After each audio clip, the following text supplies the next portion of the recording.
গৌসে পাকের জীবনীতে দেখা যায়, গৌসে পাক বলেন, একবার আমারও মনে হয়েছে, এক সময় আমি যখন মরু প্রান্তরে ঘুরেছি, জঙ্গলে ঘুরেছি প্রাথমিক দিকে, কিন্তু শেষের দিকে এসে একবার আমার ইচ্ছা হলো এই সংসারে নানা রকমের অপবাদ, বদনাম, কষ্ট, মানুষের মধ্যে ঝামেলা, ইবাদত বন্দী করতে অসুবিধা,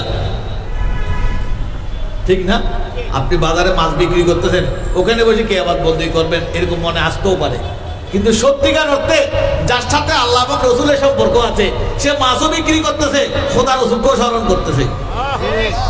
আল্লাহর কাছে কিন্তু যে জঙ্গলে গিয়ে বা গর্তের ভিতরে ঢুকে মশারি টাঙ্গিয়ে কোনো ঝামেলা ছাড়া আল্লাহকে ডাকা, আর মাছ বিক্রি করতে করতে আল্লাহকে ডাকা, এই দুই টাকার মধ্যে আল্লাহর কাছে বেশি পছন্দ যে মানুষের ঝামেলার ভিতরে আল্লাহকে স্মরণ করে। এটা আমার মন গড়া কথা না। আল্লাহ চান যে তোমার অন্তরটা আমাকে দাও, বাইরে সমস্ত কাজ করো। হুজুর কাবলা তৈয়ব শাহ রহমতুল্লাহ একটা কথা বলেছিলেন একবার, নৌকা চলে পানিতে, ঠিক না? পানি ছাড়া কি নৌকা চলতে পারে? পানি ছাড়া নৌকা চলে না। এখন কেউ যদি বেশি বুদ্ধি করে, কোনো মাঝি যদি মনে করে যেহেতু পানি ছাড়া নৌকা চলে না, কিন্তু নৌকা থাকে কোথায়?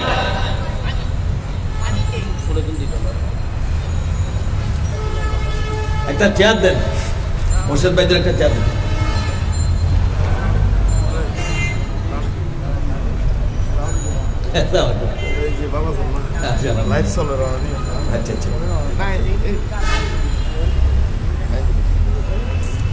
আলহামদুলিল্লাহ, আমাদের অত্র এলাকার কাউন্সিলর, আমাদের গাউসিয়া কমিটিরও একজন আপনজন আলহাজ মোহাম্মদ মুর্শেদ আলম উপস্থিত হয়েছে। মাহফিল কমিটির পক্ষ থেকে ওনারা বলবার আগে আমিও যদিও মেহমান, তাকে স্বাগত জানাচ্ছি। একটু খেয়াল করবেন, কারণ আমি সাধারণত আস্তে আস্তে কথা বলি, কিন্তু এখন কিন্তু আমি একটু জোরে বলছি, কারণ হচ্ছে যে রাস্তায় গাড়ি চললে আমার মনোযোগ ওদিকে চলে যায়। এই জন্য ওই যে মসজিদে কতগুলো লাগাইছে কানের মধ্যে, এগুলি লাগাইলে এখন সুবিধা, এরকম দেখায়। যা হোক, তো আপনারা একটু আমাকে হেল্প করবেন, আপনারা মনোযোগী থাকলে আমার কথা বলতে ভালো লাগবে। আমি যেটা বলতেছিলাম, তৈয়ব শাহ হুজুর কাবলা বলতেছেন নৌকা চলে পানির উপর দিয়ে, নৌকার বুক থাকে উপরে, পিঠ থাকে নিচে পানির দিকে। তা পানির সাথে নৌকার বুকের সম্পর্ক না পিঠের সম্পর্ক? পিঠের সম্পর্ক। তো কোনো মাঝি যদি বেশি চালাক হয়, এই পানি ছাড়া আমার নৌকা চলে না, আমি এই পানিকে পিঠ দেবো কেন? আমি বুক দিতে হবে, বেশি ভালোবাসতে হবে। তো বুকে যদি পানি নেই নৌকায়, নৌকার কি অবস্থা হবে?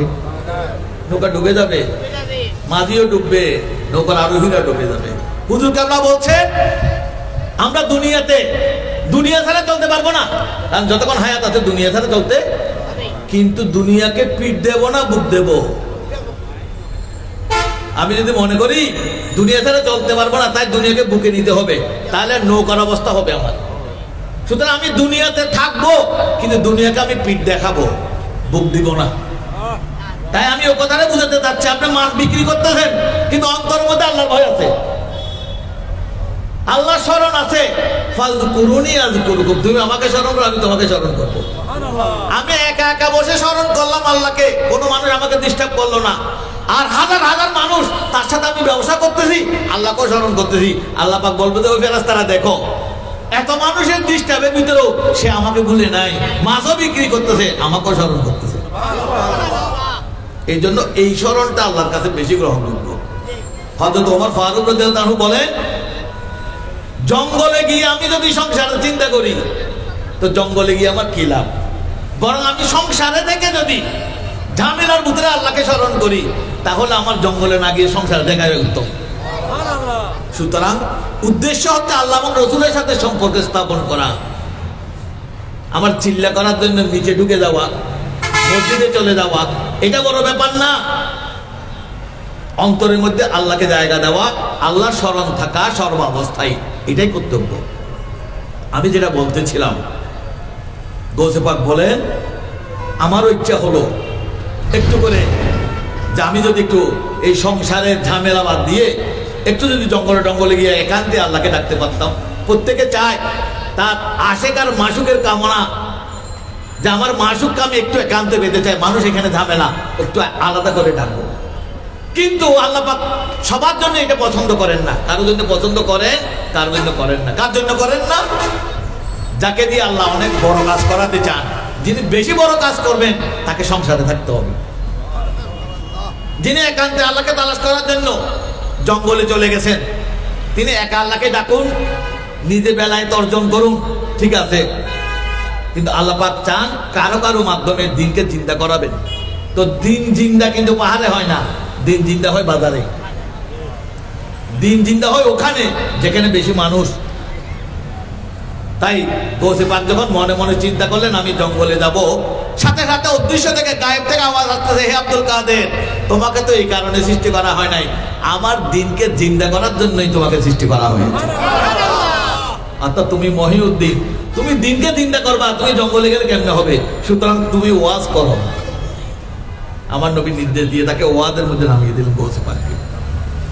হযরত শ্রীকুটি রহমতুল্লাহ আলাইহি, যিনি জামিয়া আহমদিয়া সুন্নাহর প্রতিষ্ঠাতা, জামিয়া প্রতিষ্ঠা হচ্ছে অনেক পরে, সেটা 1954 সালে। আমি বলতেছি তার অন্তত আরো কয় বছর আগে, অন্তত আরো 40 বছর আগের কথা, 1910, 11, 12 সালে। কারণ শ্রীকুটি রহমতুল্লাহ প্রথমে ব্যবসা করার জন্য, দেখেন আপনাদের সাথে মিল আছে শ্রীকুটি রহমতুল্লাহ, ব্যবসা আমি কি করি সেটা বড় কথা না, আমি ব্যবসা করি এটা সুন্নত প্রথমত। 2, ওলি আল্লাহরা যারা ইসলাম প্রচার করেছেন, যারা ইসলামের ইতিহাস সম্পর্কে মোটামুটি জানেন, তাদের ওলি আল্লাহদের পরিচয়, যারা ভারত উপমহাদেশে ইসলাম কায়েম করেছেন, তাদের একটা পরিচয় তারা ধর্ম প্রচারক, কিন্তু তাদের একটা পেশাগত পরিচয় আছে। তারা ধর্ম প্রচার কি বাতাস কে করেছেন? রিজিক করতে আসছে।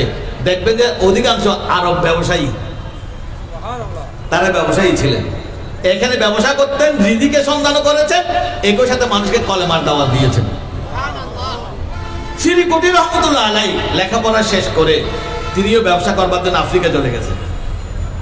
সেখানে গিয়ে দ্বীনের দাওয়াত দিয়েছেন, হাজার হাজার মানুষ তার হাতে ইসলাম গ্রহণ করেছে। যখন মুসলমানদের একটা বিরাট এলাকা হয়ে গেছে, ক্যাপটাউন, মোম্বাসা, ওই সমস্ত বন্দরে, তখন তিনি চিন্তা করলেন মুসলমানদের একটা ঠিকানা হওয়া দরকার। যার যার বাড়িতে মুসলমান থাকলে হবে না, তারা যেন এক জায়গায় একত্রিত হতে পারে, সংঘবদ্ধ থাকতে পারে, না হয় তাদের শক্তি বাড়বে না, তারা যাতে একসাথে ইবাদত করতে পারে, জামাত সহকারে নামাজ পড়তে পারে। তাই নিজের পকেটের টাকা দিয়ে 1911 সালে তিনি দক্ষিণ আফ্রিকার ক্যাপটাউনে একটা জামে মসজিদ, সর্বপ্রথম জামে মসজিদ, যেটা আফ্রিকার ইতিহাসের প্রথম জামে মসজিদ বলা হচ্ছে, ডক্টর ইব্রাহিম মাহাদি তার শর্ট হিস্ট্রি অফ ইসলাম এই গ্রন্থের মধ্যে বলছেন, সৈয়দ আহমদ পেশোয়ারি। কারণ শ্রীকুটি রহমতুল্লাহের অনেকটা নাম আছে, যেমন মুরব্বীরা আগে বলতো পেশোয়ারি সাহেব, আমার আব্বার কাছেও শুনছি পেশোয়ারি সাহেব। সৈয়দ আহমদ পেশোয়ারি তার নিজের টাকা দিয়েই 1911 সালে সর্বপ্রথম দক্ষিণ আফ্রিকায় জামে মসজিদ বানিয়েছিলেন।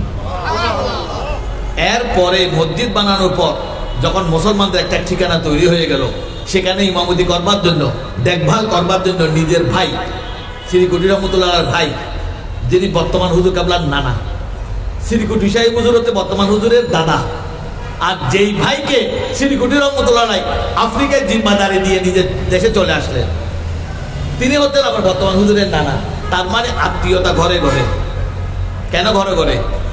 সৈয়দ বংশের বাইরে ওনারা আত্মীয়তা করতেন না। ওনারা হচ্ছেন মাসুয়ানি, ইমাম হুসাইন রাদিয়াল্লাহু তাআলা আনহুর বংশধর। নিজেদের বংশের বাইরে যত বড় কোটিপতি হোক, তাদের সাথে ওনারা কখনো আত্মীয়তা করেন নাই, বংশের পিউরিটি মেনটেন করবার জন্য। এই জন্য শ্রীকুটি রহমতুল্লাহ আলাই দাদা আর ওনার ভাই হচ্ছে বর্তমান হুজুরের নানা।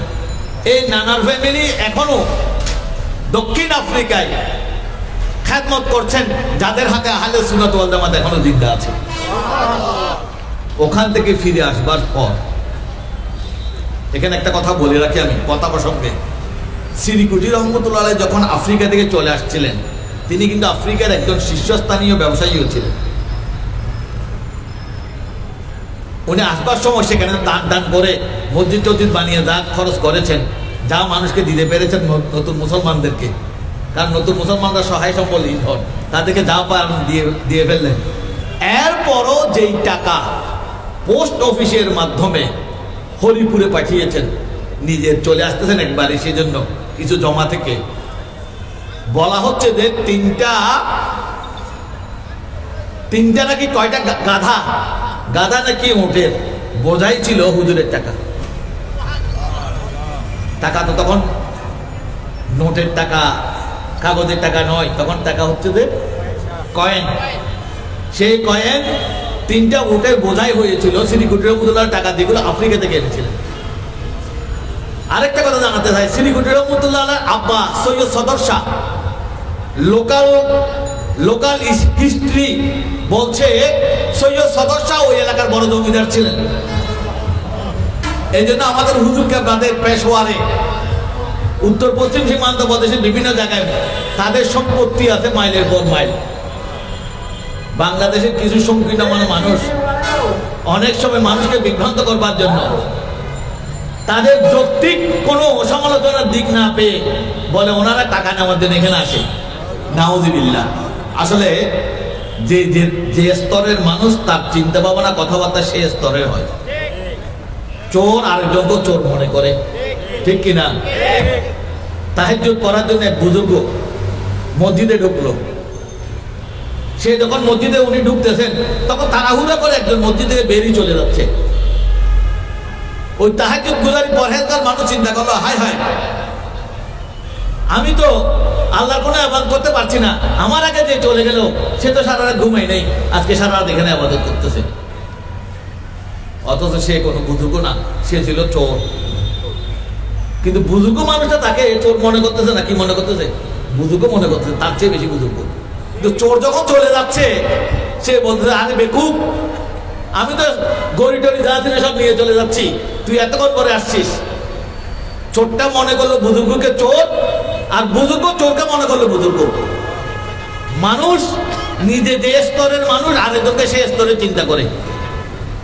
তাই শ্রীকুটি রহমতুল্লাহর পরিবার, তৈয়ব শাহ হুজুরের পরিবার, তাহের শাহ হুজুরের পরিবার, যাদের ঘরে মন্ত্রী এমপি, এরা এখান থেকে টাকা নেওয়ার জন্য আসে না। তারাই বাংলাদেশে না আসলেও চলে, কয়েকবার না আসলে আমাদের এখান থেকে আমরা সবাই গিয়ে কান্নাকাটি করি। কারণ হাজার হাজার ওয়াজ দিয়ে দেওয়া হয় না। হুজুর কাবলার একবার এসে বাংলাদেশের জমিনে কদম রাখলে, যেখানে কদম রাখে সেখানে মাদ্রাসা হয়ে যায়। যে কারণে আজকে বাংলাদেশে 200-250 মাদ্রাসা হয়ে গেছে। বাংলাদেশে অনেক দরবার আছে, আমি সবাইকে তসলিম করি, সম্মান করি। এত মাদ্রাসা বাংলাদেশে কোনো দরবার দিতে পারে নাই। কারণ কি? বাংলাদেশে কোনো পীরের টাকা কি পাকিস্তান যায়? তো তারা তো এখানে আরো বেশি করার কথা ছিল, যাদের টাকা যায় না। সুতরাং উদ্ভট কথা বলে আল্লাহর ওলিদের ব্যাপারে। আর হুজুর কাবলারা শুধু আল্লাহর ওলি না, হযরত ইমাম হুসাইনের সন্তান ইমাম জয়নুল আবেদিন ময়দানে কারবালার তিনি একজন বেঁচে ছিলেন। তার সন্তান ইমাম বাকের রাদিয়াল্লাহু তাআলা আনহু, তার সন্তান ইমাম জাফর সাদিক রাদিয়াল্লাহু তাআলা আনহু, তার সন্তান ইমাম ইসমাইল, তার সন্তান সৈয়দ জালাল আর রিজাল, তিনি হিজরত করে ইরাকের আউসে চলে গিয়েছিলেন।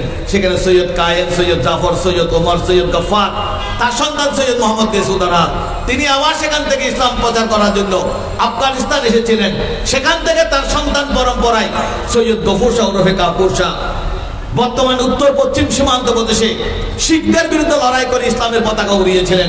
সেখানে তার বংশ পরম্পরায় আস্তে আস্তে আস্তে আস্তে সৈয়দ খান-ই-জামান শাহ, সৈয়দ সদর শাহ, সৈয়দ আহমদ শাহ, সৈয়দ মোহাম্মদ তৈয়ব শাহ, সৈয়দ মোহাম্মদ তাহের শাহ, সরাসরি ইমাম হুসাইন রাদিয়াল্লাহু তাআলার বংশধর। যারা নবীকে ভালোবাসে তারা নবীর বংশধরের সাথে যেন তেন ইচ্ছা ব্যবহার করতে পারে না। কারণ নবীর বংশধর এমন যে আজকে এখানে আসবে মৌলানা বাকিবিল্লাহ সাহেবের সন্তান রাহিম আজহারি। তো বাকিবিল্লাহ সাহেব বলতো নবী বংশ নামাজের অংশ। এই কথাটা নিয়ে অনেকে বলতো, এটা কি কথা? নবী বংশ নামাজের অংশ। তার মানে কি নবী বংশকে সালাম না দিয়ে নামাজ পড়ার কোন সুযোগ আছে? আল্লাহুম্মা সাল্লি আলা সাইয়্যিদিনা মুহাম্মদ ওয়া আলা আলি সাইয়্যিদিনা মুহাম্মদ। দরুদ পড়তেছি নবীর উপর, আর কার উপর? নবীর বংশধরের উপর। তো সুতরাং নবীর বংশধরকে স্মরণ না করে নামাজ হয় না। সেই নবীর বংশধর জানার পর, অথবা আমি জানবার চেষ্টা করলাম না, খালি তাদের সমালোচনার কোনো রাস্তা আছে কিনা সেটা আমি দেখবার চেষ্টা করব। এটা তো ওই ব্যক্তিদের আলামত যারা নিজের ঠিকানাকে জাহান্নাম করে নিতে চায়। আল্লাহ পাক সবাইকে হেফাজত করুন। কেউ জাহান্নামে গেলে আমরা খুশি নাকি? কেউ জাহান্নামে গেলে আমরা খুশি না। কারণ আমার হুজুর কাবলার মিশন, তুমি একা জান্নাতে যাইও না, সবাইকে নিয়ে জান্নাতে যাও। যে কারণে শ্রীকুটি রহমতুল্লাহ আলাই খাজা চৌরবির হাতে যখন বায়াত হলেন দেশে ফিরে এসে, কিছুদিন যাওয়ার পর ওনার মধ্যে এক ধরনের ছটফটানি আরম্ভ হলো। যেরকম গৌসে পাকের হয়েছে, যেরকম ইমাম আজম আবু হানিফার হয়েছে, তার মধ্যেও হলো। তিনি খাজা চৌরবির কাছে গিয়ে আরজ করলেন, হুজুর আমার ইচ্ছে হচ্ছে আমি একটু মানুষের ঝামেলা থেকে মুক্ত হয়ে পাহাড়ে গিয়ে, জঙ্গলে গিয়ে একটু আল্লাহর ইবাদত করব। আপনি আমাকে একটু অনুমতি দিন। কাজটা খারাপ না ভালো? কাজটা তো ভালো। আমি একান্তে গিয়ে আল্লাহর ইবাদত করতে চাই। কিন্তু খাজা চৌরবি বললেন, না না না, জঙ্গলে গিয়ে আল্লাহর একান্তে ইবাদত করার চেয়ে মানুষের মধ্যে গিয়ে দ্বীনের খেদমত করা উত্তম। সুতরাং আমি তোমাকে জঙ্গলে যাওয়ার অনুমতি দিতে পারলাম না। আমি তোমাকে অনুমতি দিচ্ছি, নির্দেশ দিচ্ছি, তুমি রেঙ্গুনে চলে যাও। শ্রীকুটি রহমতুল্লাহ আলাইকে রেঙ্গুনে পাঠানোর ক্ষেত্রে কি তাৎপর্য আছে, আজকে জামিয়া আহমদিয়া সুন্নিয়ার দিকে দেখলে আন্দাজ করা যায়। কারণ খাজা চৌরবি দেখেছিলেন শ্রীকুটি রহমতুল্লাহকে রেঙ্গুন পাঠাবেন, আর চট্টগ্রামের বিশিষ্ট ব্যবসায়ীরা তখন রেঙ্গুনে অবস্থান করতেছেন, যারা শ্রীকুটি রহমতুল্লাহর হাতে বয়াত হবেন এবং তারা শ্রীকুটি রহমতুল্লাহকে দাওয়াত দিয়ে চট্টগ্রাম আনবেন। চট্টগ্রামে এশিয়ার অন্যতম শ্রেষ্ঠ দ্বীনী শিক্ষা প্রতিষ্ঠান জামিয়া আহমদিয়া সুন্নিয়া কায়েম হবে।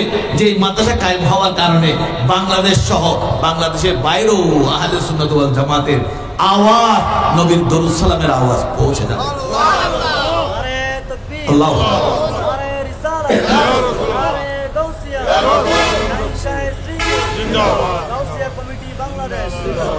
সুতরাং আমরা বুঝলাম ইবাদত দুই প্রকার আছে। একটা খুব গোপনে বসে বসে ইবাদত, দানও দুই প্রকার আছে। অনেক লোক না বুঝে কিছু ক্ষেত্রে একটু বেশি বাড়াবাড়ি করে। এ কথা ঠিক, তুমি এমন ভাবে দান করো যেন তোমার ডান হাতে দান করলে বাম হাত টের না পায়। এটাও দানের এক প্রক্রিয়া। তুমি ব্যক্তিগতভাবে বেশি সওয়াব পেতে চাও, তুমি গোপনে দান করো, বেশি সওয়াব পাবে। কিন্তু কখনো কখনো এমন দেখা যায় ইসলামের রাসূল পাক সাল্লাল্লাহু আলাইহি ওয়াসাল্লাম প্রকাশ্যে দান করবার জন্য আহ্বান করেছেন। সাহাবায়ে কেরাম কম্পিটিশন দিয়ে কাতে কে বেশি দিতে পারেন প্রকাশ্যে দান করেছেন। তাহলে বোঝা যায় ইসলাম খালি এক জায়গায় থেমে থাকে না। ইসলাম দুই ধরনের দানকে পছন্দ করেছে। একটা প্রকাশ্যে প্রতিযোগিতা দিয়ে, কারণ গোপনে প্রতিযোগিতা করতে হবে, প্রতিযোগিতা তো প্রকাশ্যে হওয়া লাগবে।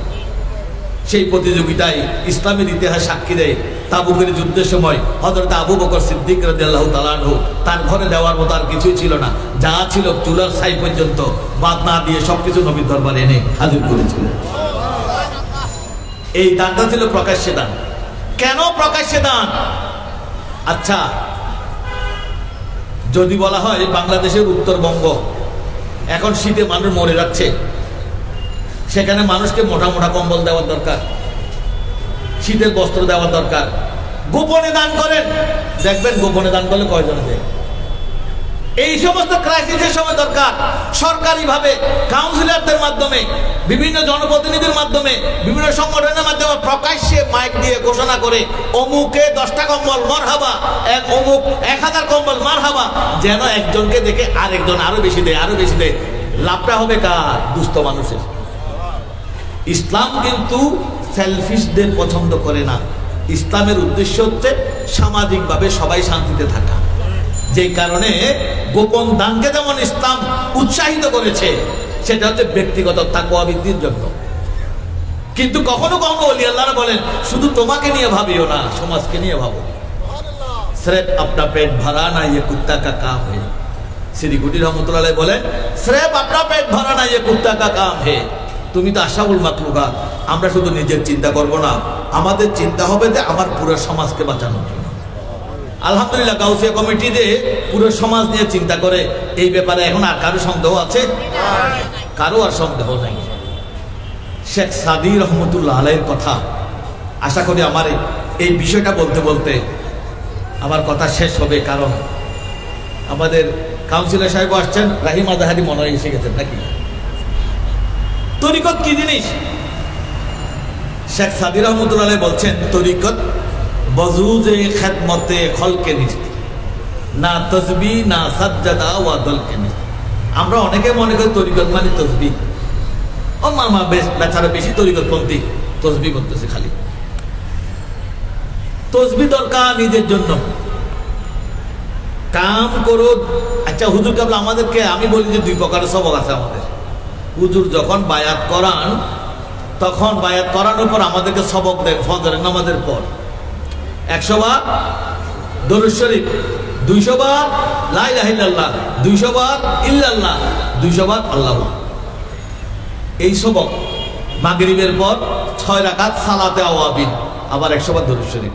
এশারের নামাজের পর 200 বার লা ইলাহা ইল্লাল্লাহ, 200 বার ইল্লাল্লাহ, 200 বার আল্লাহ। এই সবকগুলো কার জন্য দিয়েছেন? আমার নিজেকে বাঁচানোর জন্য দিয়েছেন, আমার নিজের উন্নয়নের জন্য দিয়েছেন, এটা শুধু আমার জন্য। কিন্তু হুজুর আপনার সাথে সাথে বলছেন দিনকে খেদমত করো। তো দিনের খেদমত করা এটা আমার জন্য না, এটা পুরো সমাজকে বাঁচানো।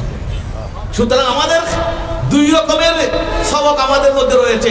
আমি শুধু নিজেকে বাঁচানোর জন্য লা ইলাহা ইল্লাল্লাহ বললাম, দিনের খেদমত করলাম না, বুঝাতে আমি প্রমাণ করলাম আমি তরিকতপন্থী দাবি করছি, কিন্তু আমি এক ধরনের সেলফিশ, আমি বখিল।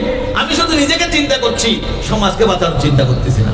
এই জন্য শেখ সাদি রহমতুল্লাহ আলাইহি বলেন, খেয়াল করেন, তরিকত বজুজ খেদমতে খলকে নিস্ত, না তসবিহ না সাজ্জাদা ওয়া দলকে নিস্ত।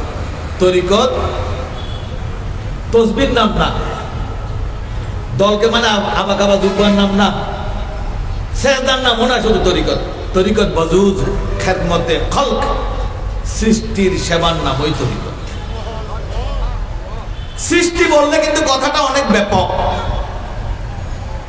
আমরা এখনো মুসলমান নিয়ে ভাবতে পারতেছি না ঠিক মতো।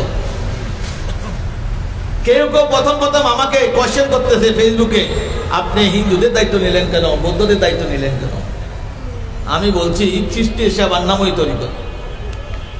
বৌদ্ধ বলি, হিন্দু বলি, গরু ছাগল কুকুর বলি, এগুলো সব আল্লাহর সৃষ্টি। আমি একটা উদাহরণ দিই, আপনারা বুঝবেন। সম্ভবত মুসা ইসলামের সময়ে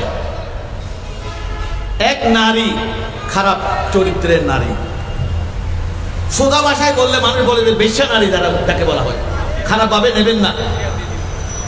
এমন একটা নারী যখন মারা যায়, কেউ জানাজা করবার জন্য আসতেছে না, কারণ ওই সময় হাজার বছর আগে ওই মহিলাটা এলাকার মধ্যে সবচেয়ে খারাপ মহিলা হিসেবে চিহ্নিত। তার কাছ থেকে মানুষ জীবদ্দশায় দূরে ছিল। মারা যাওয়ার পর কেউ জানাজা করতে আসছে না, কিন্তু আল্লাহ পাক তার নবীকে নির্দেশ দিলেন, যাও অমুক মহিলা মারা গেছে, তার জানাজা করো। আল্লাহ নবী সওয়াল করলেন, আল্লাহ, যার জানাজা করার জন্য কেউ সাহস করতেছে না, কেউ আসতেছে না, কারণ এই মহিলা এরকম খারাপ ছিল, এটাই সবাই জানে, তো আপনি আমাকে কেন নির্দেশ দিচ্ছেন? শোনো, তুমি যাও নামাজ পড়ো, সবাইকে নিয়ে নামাজ পড়ো, কারণ ওই মহিলাকে আমি মাফ করে দিয়েছি। আল্লাহ কি কেন মাফ করেছেন? এত বড় গুনাহগারকে সামান্য কাজের জন্য মাফ করেছে। কি? একটা কুকুর জিহ্বা বের করে দিয়েছে, কি জন্য? পানি পানি করতেছে। এই মহিলা দেখে বুঝতে পারলো এই কুকুর তো পানি তালাশ করতেছে, পানি না পেলে কিছুক্ষণ পরে কুকুরটা মারা যাবে, জিহ্বা বের করে দিয়েছে। তখন ওই মহিলা বের হয়ে তার হাতে যে সরঞ্জাম ছিল, মৌজা হোক, সেই সময় চামড়ার মৌজা থাকতো, অথবা এখানে চামড়ার করার জন্য কোনো একটা তার দোপাট্টা বা এরকম কিছু ছিল, ওইটাকে কোনো প্রকারে পাত্রের মতো বানিয়ে কুয়ার মধ্যে রশি দিয়ে ফেলে সেখান থেকে পানি তুলে এনে কুকুরকে খাইয়ে দিল। কুকুরটা আস্তে আস্তে আস্তে আস্তে স্বস্তি নিঃশ্বাস ফেলে আরামসে ঘুমিয়ে গেল। আল্লাহ পাক খুশি হয়ে গেলেন, তার সমগ্র জীবনের পাহাড়ের পরিমাণ গুনাহ মাফ করে রাখে, তার গুনাহগুলোকে আল্লাহ পাক সওয়াব বানিয়ে দিলেন। একটা কুকুরের সেবার কারণে আল্লাহর নবীকে আল্লাহ পাক নির্দেশ দিচ্ছেন তার জানাজা পড়াও। তাহলে বোঝা যায় সৃষ্টির সেবার নাম যে তরিকত শেখ সাদি রহমতুল্লাহ বলেছেন। আজকে আমরা গাউসিয়া কমিটি মানুষের কাছে সেই উদাহরণ তৈরি করছি যে আমরা সেবা যখন করব আমরা সবার সেবা করব।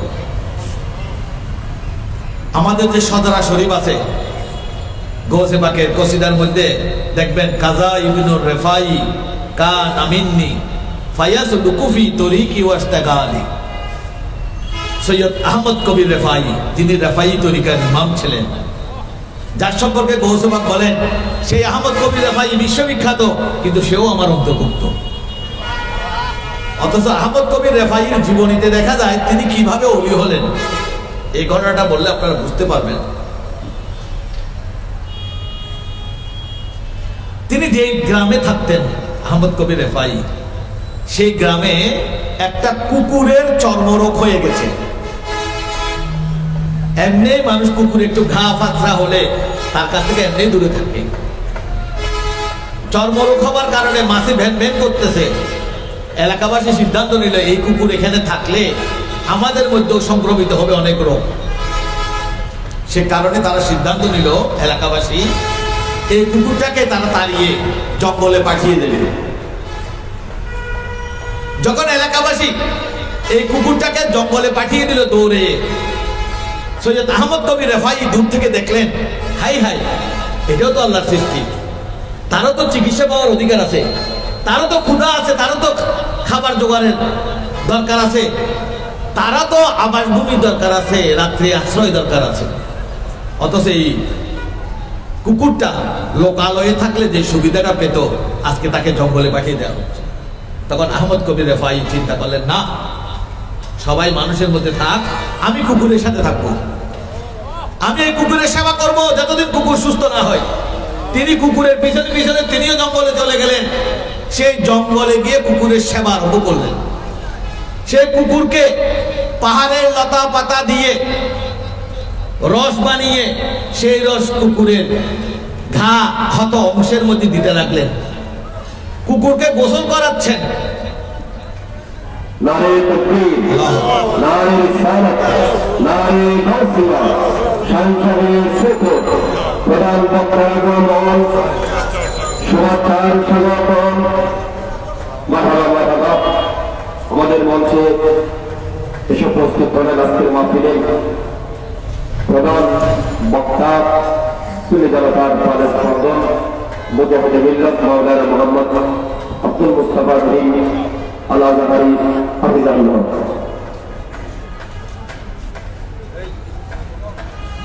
আমি আমার কথা একদম 5-7 মিনিটের মধ্যে আমি শেষ করব।